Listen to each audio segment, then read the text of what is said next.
Hola, ¿qué tal? En esta ocasión el video es sobre el tema de vectores. Empecemos. Primero que nada me gustaría que te hicieras estas preguntas. Para ti, ¿qué es un vector? ¿Podemos ver los vectores?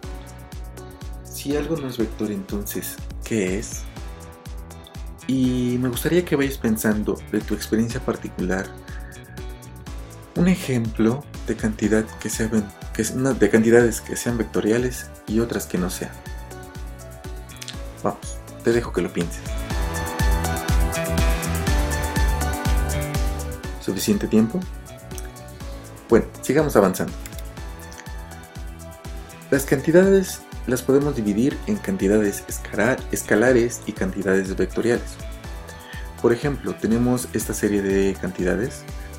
En esta lista, por ejemplo, la bolsa de valores, temperatura, velocidad, desplazamiento.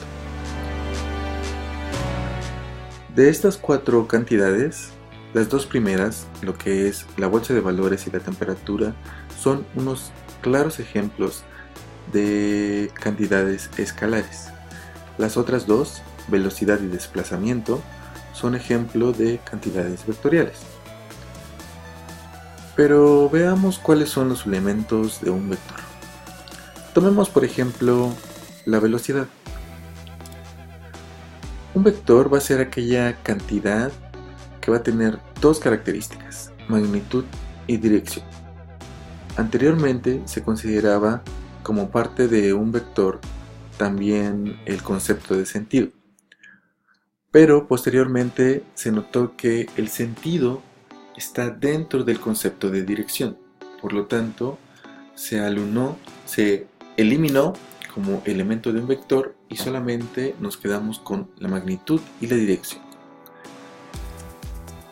Para entender un poco más estos elementos sobre un vector, veamos su representación gráfica. Pero antes de eso, hay diferentes formas de representar los vectores. Como les mencionaba, hay una representación gráfica, pero también hay una forma analítica. Y dentro de esta representación analítica hay dos tipos.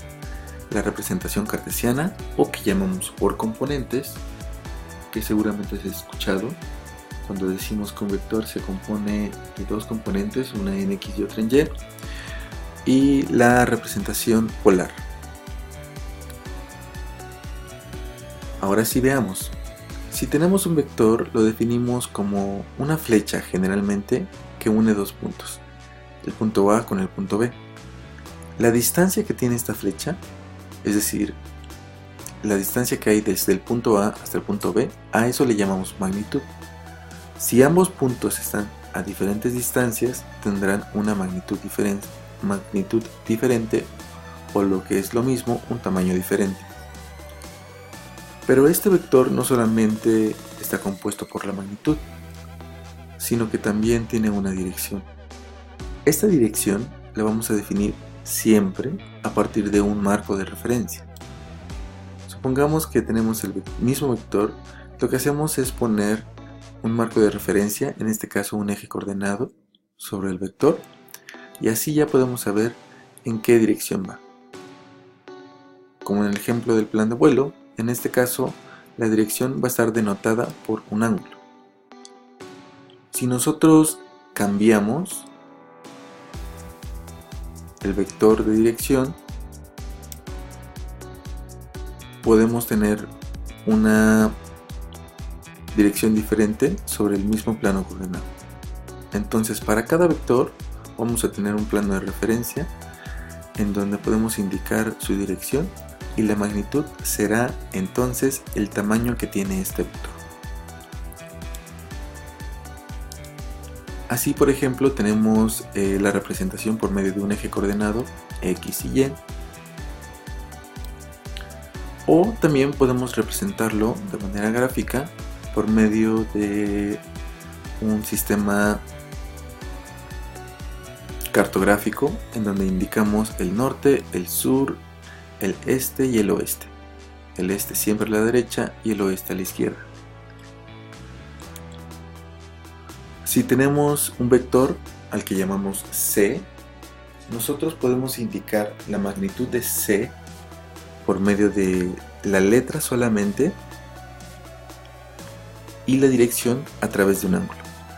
Si vemos aquí, en este caso tenemos el vector C indicado con la letra más la flecha que se encuentra arriba de esta letra. Esto nos indica que estamos hablando de un vector, porque digamos que tiene magnitud, que sería el valor de C, y dirección a través de la flecha. Entonces, este vector C va a tener dos elementos, como habíamos platicado para todos los vectores: magnitud, C, y dirección a través de un ángulo. Este vector C lo podemos representar en el primer plano, en el segundo cuadrante, ya que el ángulo de 150 grados se encuentra ahí. O podemos también tener esa descripción en donde decimos que el vector A, volvemos a fijarnos en este símbolo con la flecha arriba para indicar que es un vector. Este vector A tiene una magnitud de A, que puede ser cualquier valor, 1, 2, 3, 4 o alguna constante, y una dirección, 45 grados al sur del este. Y lo podemos representar acá. En este sistema cartográfico tenemos el vector A con una dirección de 45 grados al sur del este. Entonces en este caso primero ubicaríamos hacia dónde se dirige el vector, es el este, y de acuerdo a esta dirección tomamos en cuenta hacia dónde, al norte o al sur, porque bien, si nos dirigimos al este podríamos estar hacia el norte, que sería hacia arriba, o hacia el sur, que sería hacia abajo. En este caso estamos yendo al sur del este.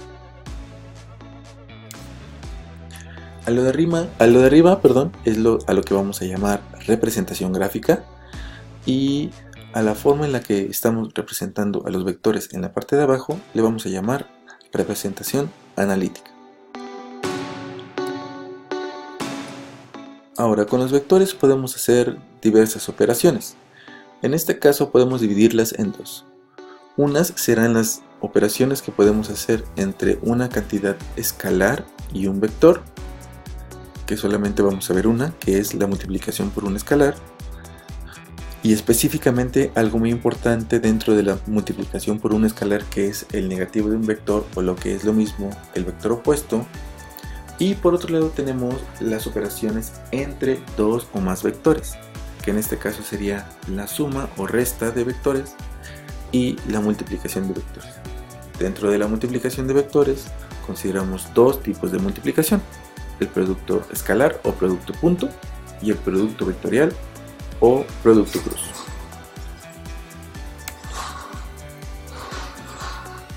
En la multiplicación por un escalar, supongamos que tenemos estos dos vectores, el vector A y el vector B.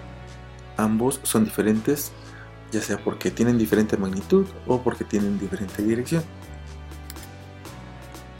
En esta operación, en donde multiplicamos el vector por un escalar, lo que vamos a hacer es conservar la dirección y solamente vamos a modificar la magnitud. ¿Qué significa esto? Que si, por ejemplo, yo quiero tener el vector 2A, este 2 es un escalar porque no tiene dirección, solamente es una magnitud. ¿Qué es lo que voy a hacer? Voy a tener la misma dirección que el vector A, pero dos veces su tamaño. Aquí sería una vez y aquí sería dos veces. Entonces, como repito, lo que hago es conservar la dirección del vector y solamente voy modificando su magnitud. En el caso del vector B, supongamos que yo quiero tener punto 5b. Ese punto 5 también es un escalar porque me representa una magnitud, pero no tiene dirección. Y ese punto 5 es lo mismo que si yo dijera que lo que quiero es la mitad del vector B. Entonces, considerando lo mismo, lo que tendría sería un nuevo vector con la misma dirección, pero una magnitud diferente, en este caso la mitad del vector original.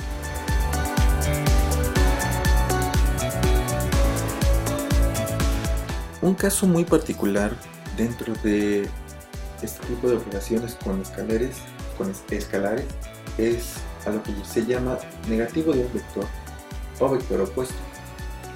En este caso, lo que consideramos como negativo de un vector es cuando tenemos el signo negativo enfrente de un vector. Si tenemos el signo negativo enfrente de un vector, lo vamos a considerar como si lo estuviéramos multiplicando por -1. Por eso se le llama, por eso entra dentro de las operaciones con cantidades escalares.